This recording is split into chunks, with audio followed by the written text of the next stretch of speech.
अस्सलाम वालेकुम। आप देख रहे हैं प्रोग्राम डिबेट न्यूज एनालिसिस और मैं हूं आपके साथ मुनीस मोइन। नाजरीन, आपको ये बताते चलें कि निगरान हुकूमत ने बिजली चोरों के खिलाफ मुल्क गिर क्रैकडाउन का फैसला कर लिया है और मईशत की समत को दुरुस्त करने का मिशन है।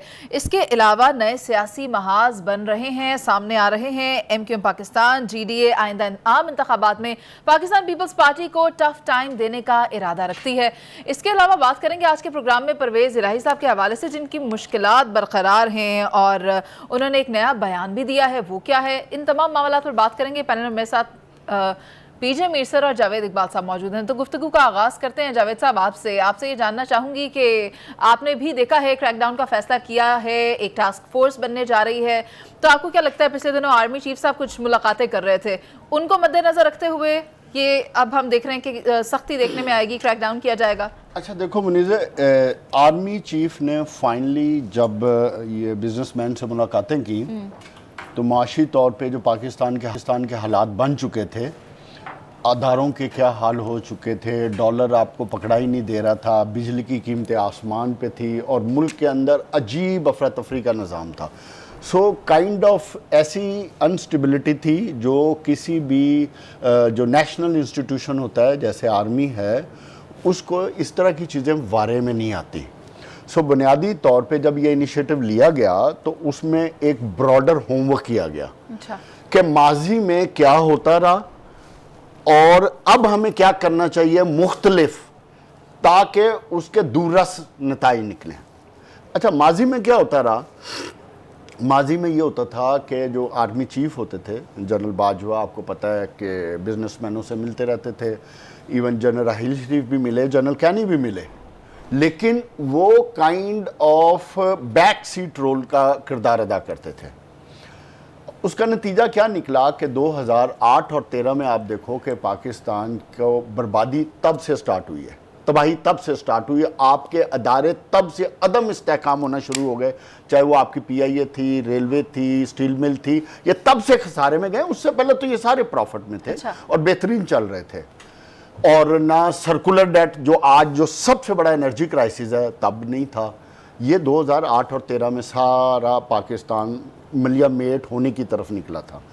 2008 और 13 और 18 में हमने IPPs के साथ जो मुआहदे किए, वो भी एक ऐसे मुआहदे थे जो आज पाकिस्तान को निचोड़ रहे हैं, पाकिस्तान की मईशत को तबाही की तरफ ले जा रहे हैं, क्योंकि अब हमारे पास वो कैपेसिटी पेमेंट करने के लिए पेमेंट नहीं है और सर्कुलर बढ़ते बढ़ते बढ़ते सर्कुलर डेट 2600 अरब तक चला गया।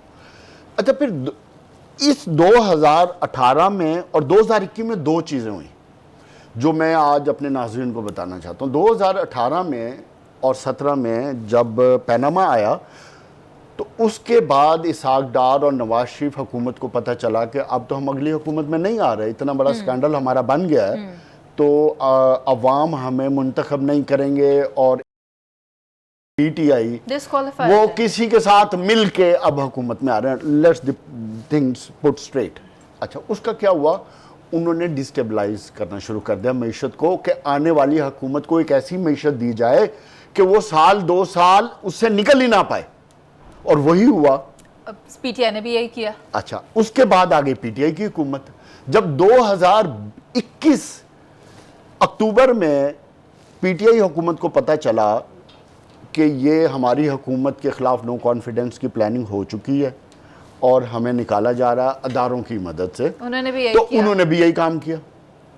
अच्छा, आपने देखा ये कि पाकिस्तान में जब भी IMF से डील हुई, जब भी कोई माशी पॉलिसी बनी, तो फ़ौज ने हमेशा सपोर्ट किया। तो इस दफ़ा जब ये 13-14 महीने की हुकूमत आई, इसने भी पाकिस्तान में पहली दफ़ा अपनी सियासत बचाने के लिए मईशत को ढाल बनाकर ब्लैकमेल किया फ़ौज को। अच्छा। खुलेआम। और उसका नतीजा क्या निकला कि पहले 3 महीने बाद आपने IMF में गए, जिससे 4 अरब डॉलर का नुकसान हुआ। फिर डार साहब तशरीफ लाए, उन्होंने 9 महीने लगा दिए वो एग्रीमेंट करने में। उसका नतीजा क्या निकला कि जो पाकिस्तान का इमेज था इंटरनेशनली, वो ख़त्म हो गया, आपकी क्रेडिबिलिटी ख़त्म हो गई। जो आर्मी की क्रेडिबिलिटी थी पाकिस्तान की मीशत को चलाने में, क्योंकि आप सबको पता है कि सऊदीया, यूएई, आईएमएफ से जो पैसे आते थे या डील होती थी उसमें गारंटर फौज होती थी, और इवेंचुअली वो गारंटी भी खत्म हो गई। तो इस दफ़ा फिर आर्मी चीफ आए फ्रंट पर, उन्होंने कहा भाई नथिंग डूइंग, अब जो भी होगा उसने हमारे साथ चलना है, गारंटी हमारी है और हम ये प्लान लेकर आए। और प्लान क्या था? प्लान ये था $100 बिलियन की इन्वेस्टमेंट लानी है। किस में? एग्रीकल्चर रिफॉर्म्स, एग्रीकल्चर में, आईटी सेक्टर में, माइंस, मादनियात में, और उसके अलावा उन्होंने एक ब्रॉडर पिक्चर एक और दी। उन्होंने कहा कि जनाब कि जो पाकिस्तान की ब्लीडिंग अदारे हैं, जैसे पावर सेक्टर है जिसकी तरफ आपने इशारा किया, इसकी ब्लीडिंग को कैसे रोकना है, उसके बाद एफबीआर में रिफॉर्म्स कैसे लानी है, जो टैक्स नेट में लोग नहीं उनको कैसे लाया जाएगा, फिर स्मगलिंग, जखीरा अंदोज और जो माफियाज बन गए उन पे क्या करना है। हाँ। तो उसके लिए फिर टास्क फोर्सेस बन गई। अब वो टास्क फोर्सेस का नतीजा है जिसको डायरेक्टली आर्मी लीड कर रही है, और वो टास्क फोर्सेस रेड्स कर रही है, और उसका नतीजा आपने ये देखा, चीनी की कीमत भी कम होना शुरू हो गई है। अच्छा, और उसके बाद डॉलर भी नीचे आना शुरू हो गया। अब बिजली के पीछे हैं, क्योंकि बिजली का अगर आप डाटा उठाओ ना, बिजली का सिर्फ पंजाब में, मैं उसका डाटा पंजाब में डाटा देख रहा था कि पंजाब के जितने डिस्कोज हैं उधर जो लैंड लॉसेस और चोरी है वो 10, 12, 13% है, जबकि सिंध, केपीके और बलोचिस्तान में 55 to 60% लॉस, चोरी हो रही है बिजली की। अब उनके खिलाफ भी क्रैकडाउन करना, 55 to 60% अच्छा चोरी है, और सिर्फ पंजाब में 12% के करीब है। तो आप ये देखो कि इतनी चोरी है जो 590 अरब रुपए के करीब की चोरी होती है हर साल। सही। अब इस चोरी को रोकना है, उसके लिए भी टास्क फोर्स बन गई है, टीमें मुतहरक हो गई हैं, इकदाम ठीक हैं, इनिशिएटिव ठीक हैं। अब देखने की चीजें सिर्फ दो हैं। पहली चीज क्या है, क्या हम इसको कंटिन्यू कर सकेंगे? नंबर एक, जिस जज्बे के साथ आज शुरू हो रहे हैं, आगे शॉर्ट टर्म हमारा प्लान क्या है, लॉन्ग टर्म क्या है और मिड टर्म क्या है, उनमें हमारे टारगेट्स क्या हैं और वो टारगेट्स हमने अचीव करने हैं। किसी भी प्रोजेक्ट को सक्सेसफुल बनाने के लिए ये उसका प्रोसेस है। अब वो जो टास्क फोर्स है वो उस पर काम करना शुरू हो गई हैं। ये तो है सिर्फ एक एस्पेक्ट। मुझे तो लगता है पूरा नुस्खा आपने ही बताना है। मैं पीजे सर से भी थोड़ी राय ले लेती हूँ, आप बाद में बेशक ऐड कर दीजिएगा उस पर। पीजे सर, आप मुझे ये बताएं कि ये तो कहा गया है कि जब तक ये सिलसिला ख़त्म नहीं होता बिजली चोरी का, तो रिलीफ नहीं मिल सकता है। आप क्या देख रहे हैं? देखें, मैं आपको बताता हूँ, 2-4 जो स्टेटमेंट्स आई हैं कि केयर टेकर मिनिस्टर्स इस्टेब्लिश कर रहे हैं task force to prevent losses and underscore countries ballooning circular debt. तो क्या ये केयर टेकर नहीं करना था? ये पिछली गवर्नमेंट ने क्यों नहीं किया? I need an answer on that. ये तो केयर टेकर्स हैं फ्रैंकली, ये तो एक शॉर्ट टर्म के लिए आए, जो मर्जी आप कर लें। तो क्या ये इतना बड़ा जो काम है, क्या इसने उठाना था? एक ये क्वेश्चन उठता है। अच्छा, फिर उसके बाद कि जी power division will be drafting energy theft law within 3 weeks, ये मिनिस्टर इन्फॉर्म करें। तो मुझे बताएं, आपको पता है चोरी भी होती है, आपको पता है लाइन पे फ्रिज भी है, आपको पता है एवेजन भी है, हर चीज़ है, तो ये पहले क्यों नहीं हुआ? मुझे बताएं ना। देखो ना, आज जब अवाम ने शोर मचाना शुरू कर दिया, अवाम ने रोडों पे आना शुरू कर दिया, बिल जलाना शुरू कर दिया, फिर आप कह रहे हैं जी हम 3 हफ्ते। भाई ये पहले आपको पता था? ये तो बहुत पुरानी ये बीमारी है हमारे अंदर, हर गवर्नमेंट में आई है, ये नून में भी आई है, ये पीटीआई में भी आई है, ये पीपल्स पार्टी में भी आई है, हर गवर्नमेंट में। But why wasn't it done before? इसलिए सर पीजे कि ये अपनी सियासत करते रहें। अब देखो ना, अब अगर आप कहते हैं कि अपनी सियासत करते रहें, तो मुझे बताएं, तो फिर do you want this people to come और आप फिर दोबारा इलेक्ट करें? क्यों? किसी को कोई शौक नहीं है कि कौन है, उनको सिर्फ एक शौक है, घर की बत्ती सस्ती हो, आटा सस्ता हो, चीनी जो मर्जी हो, आपकी अशिया जो चीज़ें हैं घर की वो सस्ती हो। That's it. किसी को कोई परवाह नहीं है कौन वजीर आजम है, कौन ये है, कौन ये है। बिल्कुल ठीक बात की आपने। हमें चाहिए कि आप आवाम को रिलीफ दें। हम आवाम को रिलीफ नहीं बल्कि तकलीफ दे रहे हैं, ये डिफरेंस है रिलीफ और तकलीफ में, और तकलीफ बहुत ज़्यादा है। अच्छा जी, उसके बाद फिर अभी कहा जी कि उन्होंने आइडेंटिफाई कर लिया है, ये गवर्नमेंट की स्टेटमेंट है कि हमने आइडेंटिफाई कर लिया जी कि ये बिल के क्या प्रॉब्लम है। तो अगर आपने आइडेंटिफाई किया, तो ये जो 20-25 साल की हुकूमतें थी, इन्होंने क्यों नहीं किया? इन्होंने कहीं से स्टार्ट नहीं लिया, कहीं पर ख़त्म नहीं किया, कहीं नहीं कि हर बार जीरो से स्टार्ट हो रहा है। देखो बिल्कुल हर बार जीरो से हो रहा है, और ये एक आवाम को नया लॉलीपॉप दे रहे हैं। फिक्र न करो जी, हमें पता लग गया, अब हम करेंगे। और भाई जो रेगुलर हुकूमतें आपके वोट से आई हैं, उन्होंने क्यों नहीं किया? ये इसका जवाब दें। एक मुझे याद है ख्वाजा आसिफ ने बड़ी अच्छी एक स्टेटमेंट दी थी कि ये बिजली आ गई है, इतनी होगी है, लेकिन हम इसको पूरा भी नहीं करेंगे। That was a sensible statement. अब जो भी स्टेटमेंट आ रही है वो आपको लॉलीपॉप देने के लिए आ रही है, और लॉलीपॉप को एक फुटस्टेप या आप कह लो कि एक ब्रेक लगाई है आपके आज के आर्मी चीफ ने। उसने आके ब्रेक लगाई है कि मैं प्रॉमिस करता हूँ, ये है 100 मिलियन का उन्होंने कहा है कि भाई 100 मिलियन की बिलियन की इन्वेस्टमेंट आएगी, ये होगा, फलाना होगा। अब जब तक ये आएगी नहीं, लोग कहेंगे ये तो जी वही पुराने लॉलीपॉप्स आ रहे हैं। At the end of the day हमें तो चाहिए टेबल पे खाने पे क्या है। हाँ जी, टेबल पे आ जाएगा, ये होगा, वेरी गुड, बट कब आएगा, that needs to be seen. Again हम कहते हैं कि ये आर्मी चीफ ने ये फ्रंट फुट पे आए।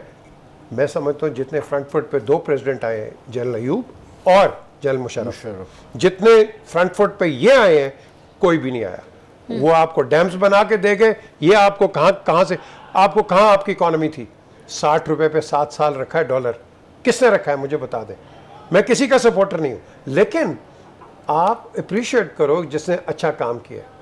मैं इसलिए कहता हूँ, हम बड़े, मैं 4 लफ्ज़ में नवाज शरीफ की कहूँगा ना, वो जी नवाज शरीफ तो चमचा है। जनरल की बात करूँगा, जनरल चमचा। और भाई जिसने अच्छे काम किए उसको तो बात करो तुम। हम वो करते नहीं है। हम आपको, आप जो टीवी देख रहे हैं, हम आपको गलत रास्ते पे लेके जाते हैं और आपको ऐसे ऐसे एनालिसिस देते हैं कि जिसका ना सिर होता है ना पैर होता है, और हम आपको टिल्ट कर देते हैं। कोई इधर जाता है, कोई इधर जाता है, विद द रिजल्ट आपके पास सही एनालिसिस आती नहीं है। सही। एक दूसरी चीज़ ये है कि अब जो महंगाई है ये सारी बेस्ड कर रही है पेट्रोल की। पेट्रोल आगे महंगा होगा, ये नहीं कि ये गवर्नमेंट ये खुशी से करेगी, मजबूर है। क्योंकि एक तो इन्होंने ये जितना आपका डेट है ना, ये इस महीने देना है वापस, जो फर्स्ट ट्रांच है, ये जो IMF को देनी, कहाँ से लेके आएंगे? ये जो 5-10 रुपये अपने पेट्रोल बढ़ाया है, इधर से ही पैसा उधर जाएगा डेट सर्विसिंग में, और भी आगे जाएगा, क्योंकि अगले पे और मुश्किल आ रही है। सो इस चीज़ को हम कैसे करेंगे? बड़ी सिंपल चीज़ है।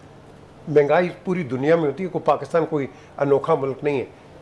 मार्केट के अंदर विजिलेंस ऑफिसर्स या आप कंज्यूमर प्रोटेक्शन के लोग रख दो, वो मार्केट को कम से कम स्टेबलाइज तो करें। सही। एक दिन प्राइस कहाँ है, एक दिन कहाँ है।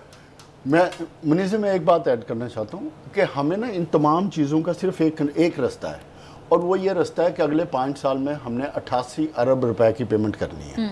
और उस चीज़ को अचीव करने के लिए हमें एक कौमी सोच बनानी पड़ेगी, तमाम स्टेक होल्डर। यानी बात यही है सर, तमाम स्टेक होल्डर आके बात से आपकी सुनती हूँ, लेकिन हमें हर बार जीत नहीं लेना। हमें एक प्रोसेस को, अगर एक गवर्नमेंट किसी नतीजे तक पहुंचा कर जाती है तो उसे वहीं से स्टार्ट करना है, ना कि वापस शुरू से उसको ठीक करने चल पड़ना है। लेकिन अब ये है कि जो निगरान सेटअप है वो कोशिशें कर रहा है कि किसी तरह ये जो बिजली का मामला है इसको टेकअप किया जाए और लोगों को रिलीफ फराहम किया जाए। अब देखना ये है, एक ब्रेक के बाद वापस आते हैं, बात करेंगे कि पाकिस्तान पीपल्स पार्टी के लिए सिंध में बड़ा चैलेंज बनकर कौन सामने आ रहा है। आप साथ रहिए।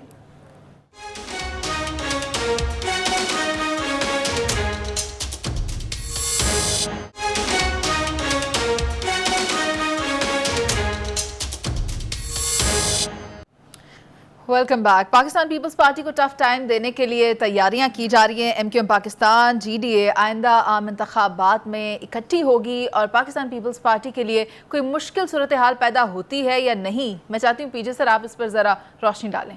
ये जो आपने सवाल किया है ना, मुझे अभी तक याद है कि जब PDM की मीटिंग हो रही थी इधर लंदन में, इधर मिलेनियम होटल था, हाँ, तो वहाँ ये जब ये मीटिंग हुई तो सारे पार्टीज जो थी, ऑल पार्टीज जो बैठी थी, उन्होंने एक पार्टी को कहा जी, और ये मौलाना फजल रहमान ने, और आई थिंक उसके बाद अचक जई साहब या कोई थे, उन्होंने मोशन लीड किया कि MQM को टेररिस्ट कर दो। दिमाग उन जमातों ने कहा जी टेररिस्ट ये जमात है, रेजोल्यूशन पास हो गया। उसके बाद वहाँ से फिर कोई कंसेंसस पे नहीं पहुँचे, बिकॉज बेनज़ीर नहीं थी वहाँ, तो नवाज शरीफ ने APDM बना ली। वो दूसरे कमरे में जाके APDM की एक मीटिंग होगी। क्वेश्चन इज़ कि हम, जब आपने भी सवाल किया ना कि टफ टाइम, ये पार्टीज उस वक्त कटी होती हैं जहां ये समझते हैं कि इसको भी ले लो, इसको भी ले लो, इसको भी ले लो। हमने GDA भी बनाई, हमने ग्रैंड अलायंस भी बनाई, हमने PDM भी बनाई, ADM, MDM, CDM, PDM, whatever हम बनाते हैं जहां हमें कन्वीनियंस है। पॉलिटिकल पार्टीज जो है हमारे मुल्क में इंडिविजुअली नहीं करती, क्योंकि उनको पता है उनको वोट मिलेगा नहीं, और इसलिए नहीं मिलेगा क्योंकि लोग उनको कहते हैं कि भाई इन्होंने डिलीवर नहीं किया। अब क्वेश्चन उठता है कि आपने कहा टफ टाइम आवाम देगी, पॉलिटिकल पार्टी नहीं देगी, आवाम देगी। क्यों देगी? वो कहेंगे कि इन्होंने काम नहीं किया।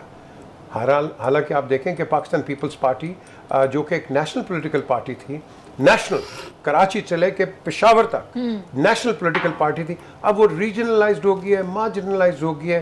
क्यों?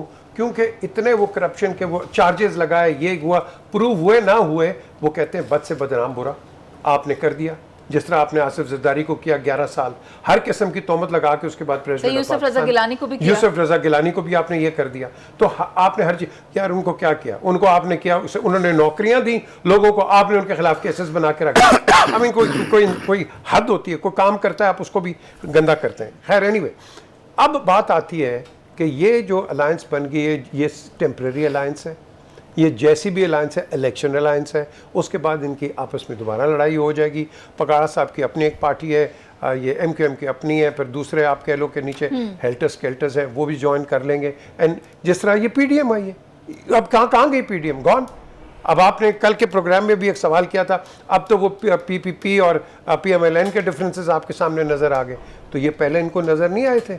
अब जो आपने तनकीद नवीद कमर पे करनी थी पहले नहीं की, अगर आपने राना सनाउल्लाह पे करनी थी इन दोनों ने पहले क्यों नहीं की? तो ये बाद में सब निकलते हैं। आप अगर करना है तो मुंह पे बात करें और उसके बाद खत्म करके and get on with it, लेकिन नहीं करनी। क्यों? क्योंकि ये कर रहे हैं। नहीं जी, ये जो टीवी देख रहे हैं इनको हमने कन्विंस करना है मैं सबसे अच्छा हूं, ये सबसे बड़ा चोर है।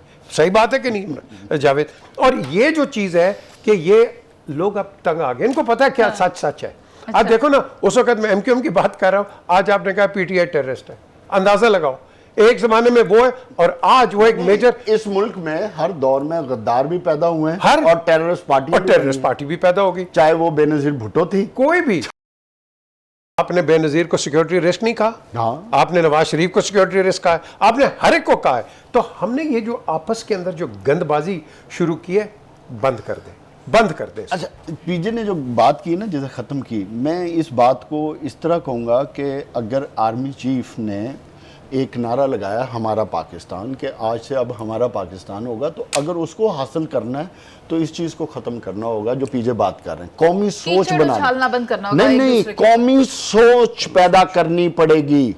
तमाम स्टेक होल्डर्स को एक टेबल पे बैठना पड़ेगा, यकसूनियत के यकजा होकर जो लॉन्ग टर्म आपके ऑब्जेक्टिव हैं, जैसे मैंने बात की थी 88 अरब वाली, उसको हासिल करने के लिए मुल्की माशी प्लान बनाकर सब ने मिलकर चलना का, और सियासी जो सिस्टम है, आइन है आपका, उसके तहत उस पे अमल दरामद होनी चाहिए। देखें, हम बुनियादी चीज़ पे जाते हैं। कराची हम सारों के लिए एक बहुत ज़बरदस्त शहर है, ओनली पोर्ट सिटी हमारा है पाकिस्तान का। अब उसको आप देखो, किसी मुल्क में चले जाओ, किसी मुल्क में चले जाओ, हमारे पास वेदर इज़ फैंटास्टिक। आपने कराची के कोस्टल एरिया में क्या किया है? टूरिस्ट को आप कहते हैं टूरिस्ट आएगा, कराची क्या आपके बीचेस पे कुछ टूरिस्ट नहीं आता? एक ज़माने में हॉक्स वे पे आता था, आपके टूरिस्ट दबा के उधर आते थे, आज क्यों नहीं आते? सर इस बारे में तो हम क्या नहीं बात कर सकते। नहीं मुनीज़े, हम बड़ी बात कर सकते हैं, कराची में है पानी का मसला, कराची में है ट्रांसपोर्ट का मसला, सीवरेज का मसला, क्या सड़कें टूटी हुई हैं, बुरे हाल है। अच्छा, इन सब के बावजूद लेकिन पाकिस्तान पीपल्स पार्टी वहां पर फेवरेट रही है और कांस्टेंटली जीतती आई है। पाकिस्तान, ये देखें, ये ना कहें PMLN फेवरेट इधर भी रही है, ये PTI कहां से आ गई? फिर चले उस पर एक डिबेट हो सकती है। बहुत नहीं रुकिए, बहुत इंपॉर्टेंट आपने पॉइंट रेस किया है। मैं चाहती हूँ जावेद साहब इसका जवाब दें। क्या पाकिस्तान तहरीक इंसाफ, MQM, आप ये दोनों पार्टीज वहां देख रहे हैं, तो क्या ये आसान होगा MQM के लिए वहां से सीटें निकालना? बहुत मुश्किल है, क्योंकि इस दफ़ा जो PJ ने एक बात की है ना, वो सबसे बड़ी इंपॉर्टेंट है। क्योंकि पाकिस्तान की तारीख में जो महंगाई का तूफ़ान है ना, लोगों के जो सिस्टम बंद हो गए, घरों के निज़ाम बंद हो गए, अवाम ने इनसे बदले लेने अब बारी बारी। जो हुकूमतें हैं, स्पेशली पीपल्स अवाम क्या पार्टी। कर सकती है सर? अवाम देखना, इस अवाम को जो अंडर एस्टिमेट किया ना, ये 2023 की अवाम बहुत डिफरेंट अवाम है। अच्छा। ये वो अब अवाम नहीं है जो पहले सो रही थी। अब इसको हर चीज का पता है कि कौन इस मुल्क के साथ क्या कर गया है।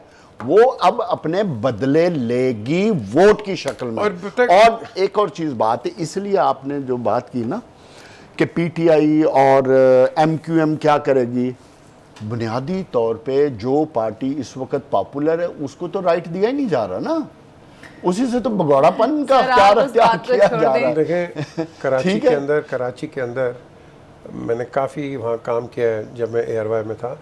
मैं आपको एक चीज़ बताऊं कि कराची में इतना पोटेंशियल है, लेकिन हमने कराचीइट्स को बिल्कुल रगड़ के रख नहीं तो जिम्मेदार कौन है? जो वहाँ के गवर्नेंस है। अच्छा देखो, उसमें फिर वही बात आ जाती है कि सिर्फ पॉलिटिकल गवर्नमेंट्स नहीं है। अच्छा, कौन है उधर जो- हमने उधर जब 88 में एमक्यूएम कहाँ से आई मुझे बताएं ना। अल्ताफ हुसैन, बोरी बंद लाशें और जो कराची रोशनी गया ना, टाइम गया।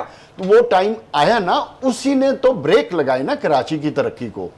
उसके बाद तमाम ने पॉलिटिक्स की, पॉलिटिक्स, और उन्होंने कराची को इग्नोर किया और कराची का यह हाल हो गया जिसकी अभी हम मुस्तफा बात कर रहे कमाल थे। ने जो काम किया, नेमतुल्लाह ने किया, दो- मुस्तफा ने किया, तो फिर एक दोनों ने किया। नेमतुल्लाह ने किया तो बिल्कुल। अगली दफा नेमतुल्लाह को इलेक्शन क्यों नहीं जीतने दिया? बकायदा हराया गया अच्छा, अब जमात। देखें, अब देखो ना, फिर ये क्वेश्चन आता है आपस में कि सेंसस जब कर लेते, आपस में कर देखे बात लेते। सुने, हम हमेशा कहते हैं हरवाया गया, हम ये नहीं मानते कि आप हार गए, हम ये एक्सेप्ट ही नहीं करते। पीछे जो बात हकीकत है, 1970 देखो, के इलेक्शन के बाद मुझे आप कोई इलेक्शन बता दें कि कोई हारा है तो कहता है जी सर, हरवाया जो गया। मेयर और डिप्टी जो मेयर का जमहूरियत इलेक्शन का हुआ था, जो हम वो भी तो देख सकते हैं ना। ये भी अभी देखें, ये टीजर जो बात कर रही अच्छा, है एक उसके अंदर भी वही बात आ रही ये है। जो मिलजुल अभी कर अगर सियासत करते तो फिर क्या कराची ओ के भाई, ऊपर हालात मिलजुल बेहतर कर नहीं कर सियासत सकते? नहीं होती, होती है। मिलजुल कर नहीं सर, होती सर, है, मिलजुल होनी कर चाहिए आप- सर। सियासत हमेशा परफॉर्मेंस पर होती है। तो मिलजुल की होगी ना। 13 मिलजुल जमातों ने कर क्या कैसे किया? हो सकती 13 है? जमातों ने क्या किया फिर? तो देख लो, बेड़ा गर्क किया ना, तो इसलिए तो मफरूर है। सियासत लंदन की। में बैठे हैं और दुबई बैठे हुए हैं, सर, आ अपनी रहे हैं। सियासी दुकान किधर कब आ वापस रहे आ रहे हैं अक्टूबर में। हैं? नहीं वो झाड़ पड़ गई है उसको, वो खोकर को कि तुमने इस तरह की स्टेटमेंट क्यों दी है? अच्छा। जी बिल्कुल झाड़ पड़ी है। अच्छा, जो वो भी लॉलीपॉप था। लॉलीपॉप था। देखो, जो बुनियादी तौर अच्छा। पे सवाल ये है कि जो इस वक्त पाकिस्तान में अदम इस्तेहकाम है, इसको कैसे रीबिल्ड करके इलेक्शन करवाने, और उसका रास्ता क्या? वो इलेक्शन है जिसकी तरफ से आपने जो सवाल किया था सिंध के हवाले से। सिंध में ग्रुपिंग हो रही है अब, क्योंकि सिंध की एक हिस्ट्री है। 88 से 90 तक पाकिस्तान मुस्लिम लीग नून रही, फिर जीडीआई, फिर उसके बाद फिर जीडीआई, और फिर पीपल्स पार्टी का एक कंटिन्यूस 14-15 साल का एक टन्योर है। ठीक है, इसमें अगर हम देखे जाएं तो इंटीरियर सिंध की पॉलिटिकल डायनामिक्स और हैं। वहाँ शराजी ख़ानदान का अपना असर है, माहर ख़ानदान का अपना असर है, उसके बाद जुल्फ़कार मिर्ज़ा का जावेद एक साहब, ये अपना सारी असर बातें हमें एक तरफ डिजीज है। पता है जावेद, ये वी ऑल नो द ये डिजीज। देखिए, ओ, ये सारी ये बातें अब एक तरफ खड़े हैं। होके उन्होंने अब जावेद कुछ तो साहब, बात तो करना किसी है। की तो सुना करें ना। ये सारी बातें एक तरफ हैं, लेकिन हमें ये कि 90 में क्या हुआ था, 97 में क्या हुआ, और फिर 2002 में क्या हुआ, उस हिस्ट्री को मद्देनजर रखते हुए क्या हम ये एक्सपेक्ट कर सकते हैं कि अगर ये इत्तेहाद हो जाता है तो पाकिस्तान पीपल्स पार्टी को टफ टाइम मिल बिल्कुल सकता टफ है? टाइम देगा। इसी के साथ हम चलते हैं एक ब्रेक पे, जिसके बाद वापस आएंगे और बात करेंगे कि सदर साहब को कभी रिहा करते हैं, कभी पकड़ लेते हैं। ये सदर साहब हैं पाकिस्तान तहरीक इंसाफ पंजाब के, परवेज़ इलाही साहब की बात हो रही है, लेकिन उन्होंने जो स्टेटमेंट दिया वो खासी इंटरेस्टिंग है और कॉन्ट्रडिक्टरी भी है। वापस आते हैं ब्रेक के बाद, उस पर करेंगे बात। आप साथ रहिए।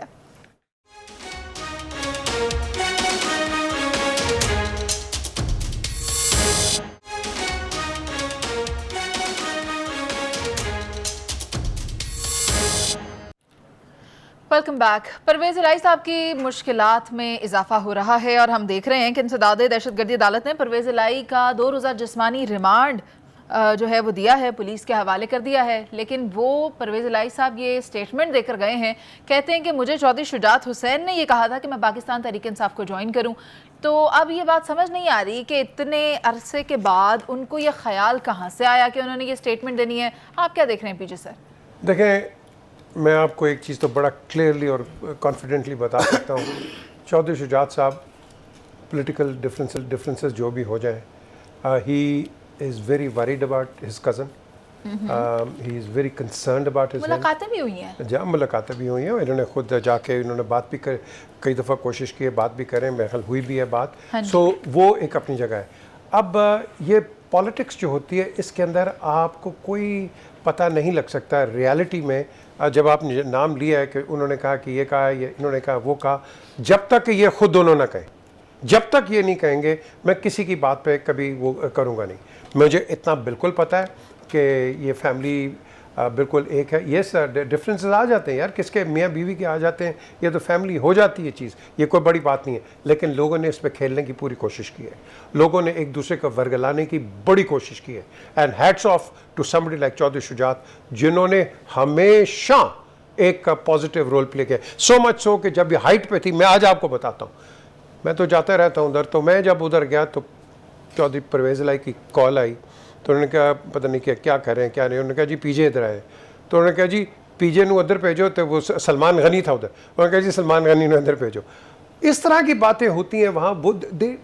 ये बाहर जाके एक इम्प्रेशन इस तरह होता है कि पता नहीं जी जानी दुश्मनी हो गई है, ये हो गया। इख्तलाफात होते हैं, कोई बड़ी बात नहीं है, लेकिन ऐसी कोई बात नहीं है। अब बात आती है इनकी, सबसे पहले तो मैं अरेस्ट की बात करता हूँ। मैं आज एक सवाल करता हूँ कि हमारी पुलिस बहुत बड़ी है या हमारे हाई कोर्ट्स बड़े?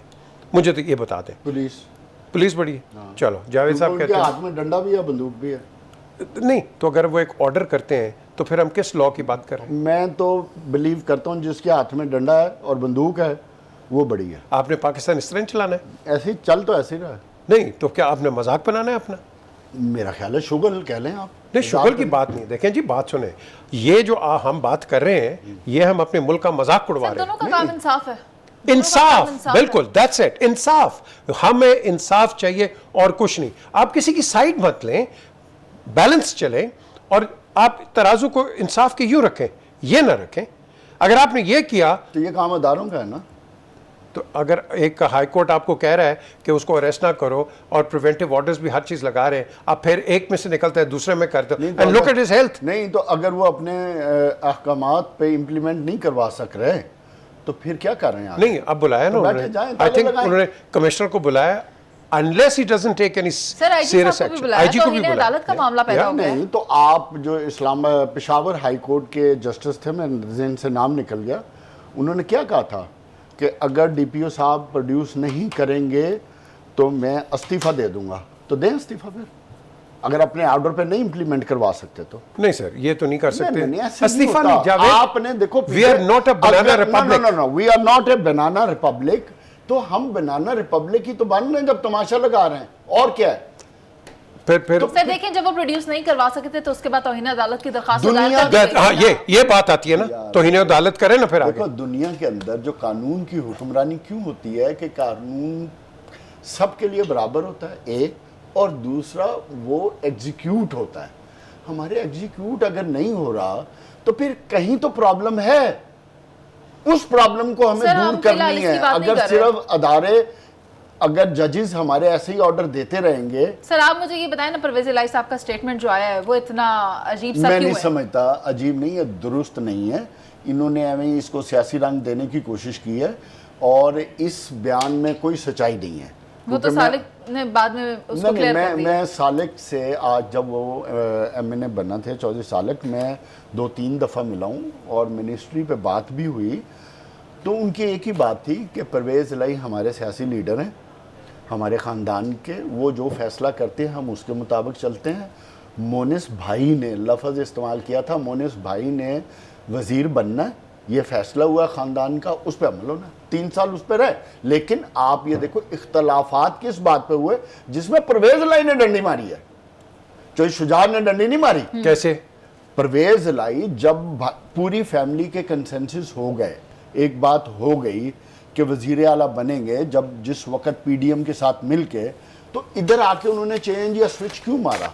अगर स्विच मारना भी था तो मैं ये समझता हूं कि उनको पूरी फैमिली को साथ ऑन बोर्ड करना चाहिए। इस पे जावेद, लेकिन आज के लिए मैं आज एक बात करूंगा, मैं ये समझता हूं कि ये जितनी नफासत, एक दूसरे का ख्याल करने वाली और रख रखाव वाली फैमिली है, इसको फिर इकट्ठा होना चाहिए। सियासत अपनी जगह पे, लेकिन फैमिली को इकट्ठा होना चाहिए। और इनमें जो आज एक दूसरे के खिलाफ अदावतें आ चुकी हैं, उनको ख़त्म होना चाहिए। ये बिल्कुल सही है। फैमिली की और एक और आपको चीज़ बताऊं, पहली दफ़ा शायद कई कम लोगों को पता है, पीटीआई की गवर्नमेंट पूरा कह रही थी कि जी मुनिस अलाई को हम मिनिस्ट्री देते हैं। इसको अपोज किसने किया? सॉरी सालिक को देते हैं, बेगे पार्ट, सालिक को हम देते हैं। अपोज किसने किया? चौधरी शुजात ने। उन्होंने कहा नहीं, मुनस बड़ा है, मुनस बनेगा। Yes, बिल्कुल यही मुनस बात पर- है। यही वजह बनी हाँ। थी कि 3 साल तक फिर वो मामला लटका रहा। नहीं जी, पर लटका रहा। देखो Chaudhry Shujaat is man family of का फैसला प्रिंसिपल्स। था, हम ये बात कर रहे हैं। Shujaat is man of principles, और उन्होंने कहा नहीं वो बड़ा है, वो बनेगा। उन्होंने कहा जी सालिक, और यहाँ उन्होंने सालिक को नहीं बनने दिया उस वक्त। फिर उसके बाद जब सिचुएशन चेंज हुई, then Salik became the minister. But the thing is, देखें ये चीज़ चलती रहती है। द क्वेश्चन इज, मैं तो इनके अरेस्ट पे और री अरेस्ट एंड देन री अरेस्ट, कितनी दफ़ा हो गया इनका जी? 12 दफ़ा 13 दफ़ा? सर 12 दफा 7 दफा। नहीं सर, 12 दफा रिहा हुए और 13 दफा। अच्छा, माशाल्लाह। माशाल्लाह। तो ये क्या, ये भी उस पे जा रहे हैं अपने, वो क्या कहते हैं, ट्रिपल सेंचुरी पे। नहीं, वो किसी ने बड़ा लिखा है कि जी नहीं, किसी ने लिखा है कि हनीफ मोहम्मद, हमारे पास 4 ट्रिपल सेंचुरीज आ गए। हनीफ मोहम्मद ने 337 किया है, पेट्रोल आ गया 306 पे, $1 शॉप बन गई है। और $1। अच्छा, इसमें ना पहले क्या था, मैं एक चीज़ और रिकॉर्ड पे रख दूं कि पहले परवेज़ इलाही साहब तकरीबन मोनिस नहीं मान रहा था, ठीक है, इस बात पे कि सारे इकट्ठे हो जाएं और हम एक ही जमात में दोबारा इकट्ठे हो जाएं। इस बात पे जब चौधरी परवेज़ इलाही जेल में थे तो परवेज़ साहब तैयार थे, but Moonis was not agree. तकरीबन 25 से 30 दिन गुजरे होंगे, उसके बाद मोनिस एग्रीड। उसने देखा कि वालिद साहब 77 साल उम्र है, गर्मी है, जिस हालत में रखे हैं, तो हमें फिर फैमिली को इकट्ठा हो जाना चाहिए, ठीक है। फिर परवेज़ साहब टुक अ स्टैंड, ही सेड कि मैंने 30 दिन गुजार लिए, तो अब मैं 100 दिन भी गुजार ठीक है लूंगा, जावेद 200 साहब, दिन बहुत भी शुक्रिया, गुजार लूंगा। बहुत शुक्रिया आपका पीछे बीर सर। लेकिन ये पैदा होता है कि क्या आने वाले वक्त में ये चौधरी बरादरान दोनों मिलकर कोई सियासी मंजिलें इकट्ठे तय करेंगे या नहीं करेंगे।